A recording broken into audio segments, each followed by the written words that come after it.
স্নান করতে যাচ্ছেন, ভাবছেন বালতির জল ভরে স্নান করবেন না শাওয়ারের তলায় দাঁড়িয়ে। যদি আপনি শাওয়ারের তলায় দাঁড়িয়ে স্নান করতে যান, তাহলে আজকে আপনাদের একটা ভালো তথ্য দিই।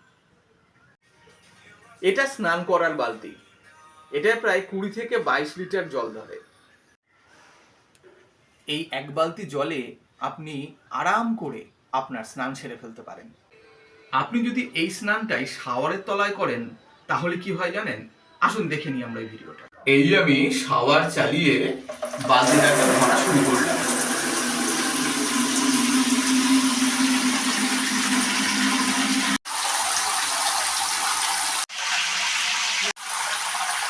বালতি ভরে গেছে। এই পুরো বালতিটা ভরতে 2.5 মিনিট সময় লাগলো।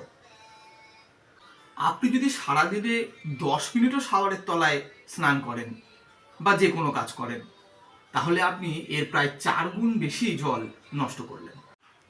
সুতরাং স্নানে যাওয়ার আগে একটু ভাবুন, স্নান কিসে করবেন? বালতিতে জল ভরে না শাওয়ার চালিয়ে?